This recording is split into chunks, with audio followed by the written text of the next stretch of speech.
I know what you're thinking. Has this guy got nothing better to do with his time than sit and make a YouTube video on a Sunday? Well, the honest answer to that is no.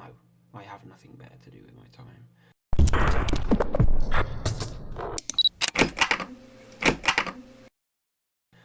My wife and daughter are at a dancing competition about a mile down the road, and like going back a few years, I would have been there. I would have been sitting watching my daughter perform on stage in a competition. But that's just something that I don't put myself through anymore. I don't know why.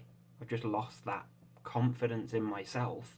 The last time that I went, I had a major panic attack while I was sitting in the theatre, and like, let me just briefly tell you what happened. So I was sitting probably about halfway back from the front, and there was nobody behind me. It wasn't really busy in there. There was a few parents up front.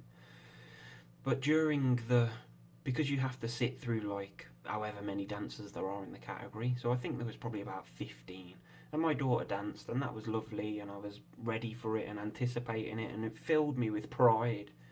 But like after my daughter had danced, and I have to sit and watch the others dance, that's when it's like, you know that feeling that you get when you're just sitting, and these were like old wooden school chairs, and I'm sitting on there and I can feel myself.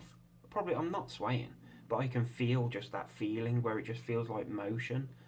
And then the breathing stuff, and then you just start questioning how far away is the exit. Am I going to make it out of here without lying on the floor, and everybody's going to look round, and it's all going to be, oh my god, worst case scenario.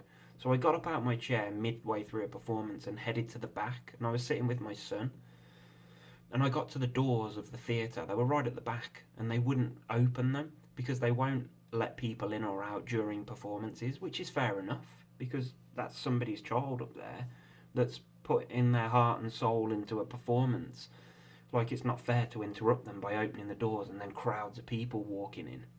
So like the door was shut, and I didn't make a scene. I just obviously, okay, no worries, because that's the way that we do it, innit? If we're freaking out and we need to get out of somewhere quick, it's like we're always polite enough to just say, yep, no worries, I'll hold, or excuse me if I need to walk past somebody. We're always polite. We're never like too freaked out to be able like shoving and pushing people out of the way. Move! It never happens like that. We're always of sane enough mind to like, excuse me, please. Do you mind if I just step outside? Or I've just got my phone's ringing in my pocket. I've just got to nip out. Forgot something, left it in the car. We're always quick enough to think of excuses or whatever, because I don't know whether we're embarrassed or whatever. So I couldn't get out. To cut a long story short, and I just took myself over to the side, like I was in the corner of the theatre, right at the back. There was no seats there, it was just a standing bit, and I just sat on the floor. And like, nobody knew what was going on. It was just like, I'm just waiting here to get out once we're over. Like, I obviously didn't make a scene, and I weren't flailing around, way, because we don't do that. Because we're too embarrassed. We're already embarrassed. And that's half of the reason that we're frigging freaking out trying to get out of there. Because we're worried about what other people are going to think when we start gasping for air. But we're not. But that's just the psychological stuff, the escalation of the panic. So that's what happened. And that brings me to the reason for this video. It was like, I've just described a panic attack that I had while I was out somewhere, which I kind of come to expect. It's like locked in a theatre, although I weren't locked in there. And if I really desperately wanted to get out, I could have got out. I would have just ripped the door open, or I'd have said, I desperately need to get out. They would have let me out, but I didn't want to make a scene. But I've come to expect feeling panic in those sort of situations, and that's why I'm in this crappy cycle. But the reason for this video is I don't know if I ever have before, but I thought I would now because there's a lot of new subscribers and stuff like that. So I wanted to go back over my first ever experience of a panic attack, or the first one that I can ever remember, and sort of qualify as that is the start point. So let's go back. So let me set the scene. My dad used to work nights. I used to live with my father. I'd separated from my first wife, and my son was probably about 4 years old. I used to have my son every weekend. This was while I was at my dad's, before I met my now wife. So it was a Friday or a Saturday night. I'd taken my son to bed, We used to stay in the same room because it was only a 2 bedroom flat. So I'd have a double bed, and then my son had like a high sleeper that went across the top of the bed. I don't know if that's relevant, but like I'm just setting the scene.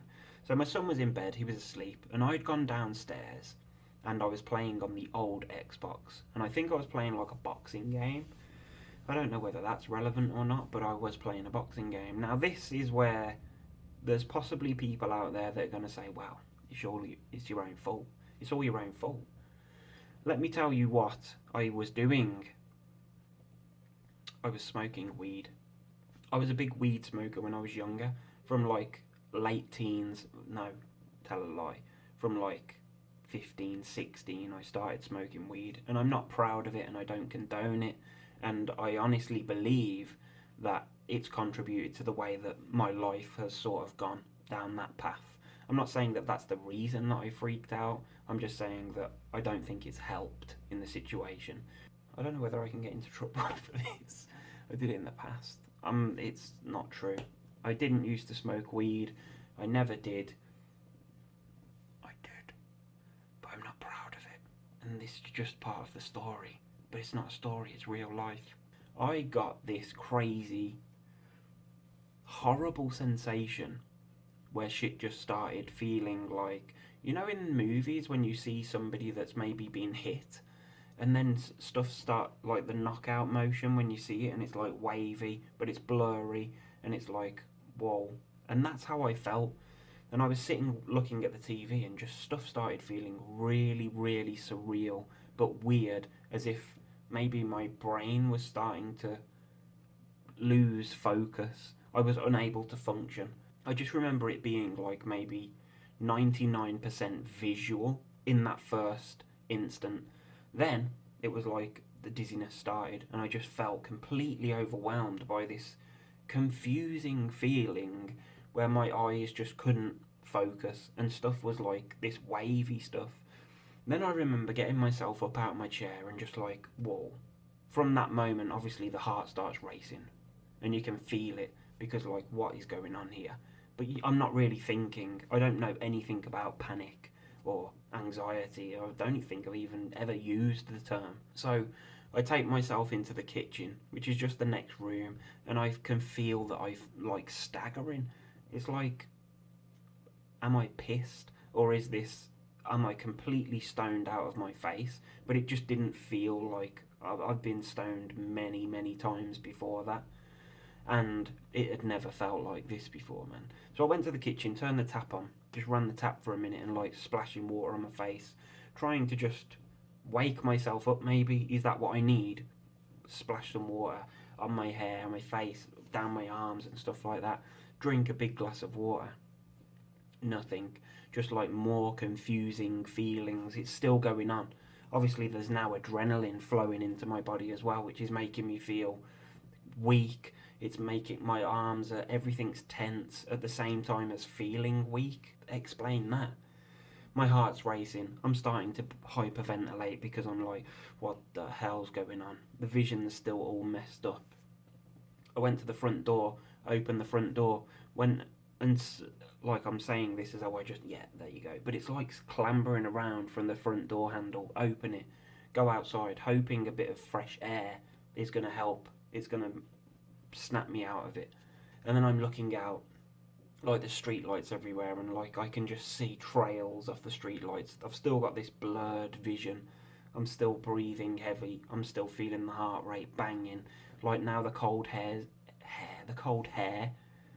and now the cold air's hitting me. It's hitting my face, and my hearing's getting like super alert. I can hear freaking car alarms and cars driving past, and like it really is that frigging frantic. That's how it felt to me. And then I'm like just standing there for a minute, just trying to slow the breathing down and that, but it ain't happening. This fog is not lifting.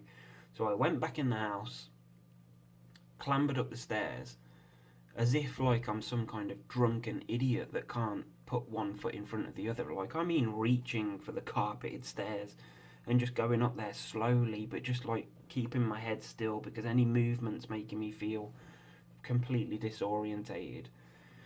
I go into my room and I stand on my bed, and then I look up to my son and he's fast asleep. He's completely oblivious.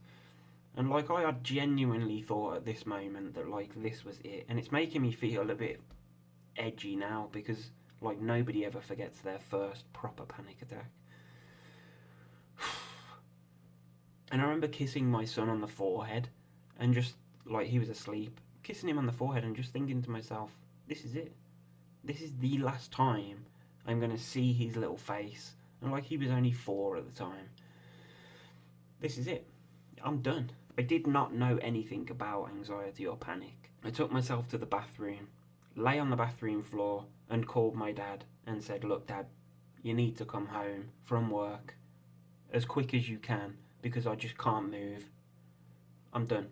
And then I lay on the floor in the bathroom and my dad came home and I managed to get to my feet, and I just remember lying in bed after that, like I was explaining to my dad what was going on. He had no clue about what the hell's happening with you. And that's the start of my story, man. And since that moment in my life, all those years ago, just that one night, it changed me. It changed my life. And like 13 years later, I'm still unable to get over that first big panic attack that I had. That's the sad thing. It's like, it's still so fresh. It's still so clear in my mind. I can picture it. And that's what's horrible about anxiety and panic attacks. Like, I used to, before that, I was carefree. And then that night that this happened, it's like everything just gets flipped on its head. Everything. And I think I went to the doctors like the day after and I was told to ease off caffeine and try and quit smoking. I think that was the advice that I was given initially. And then it weren't that long after that it just became my life. My life was just constantly thinking, what if that happens again? And it did. It did happen again. It happened again numerous times. And now as I sit here today, on Sunday, the 5th of March, 2017, and I still stopped doing stuff because of essentially that one first panic attack that I've ever experienced. That's the crazy thing. That's like the loop, the cycle, the fear of that very first. Like, I can't erase that from my mind. Obviously now I know so much more about panic attacks, why they happen or what happens to you physically when they happen. But it still doesn't take away the feeling and the fear that I experienced on that very first day. Panic attacks can't harm you. Yes, they can make you feel like crap, and they can make you live a life of fearing the next one. I'm here to tell the tale. We will beat this. We will beat this. We can't go on like this forever. You can't be scared of what might happen. That panic attack is completely irrelevant today.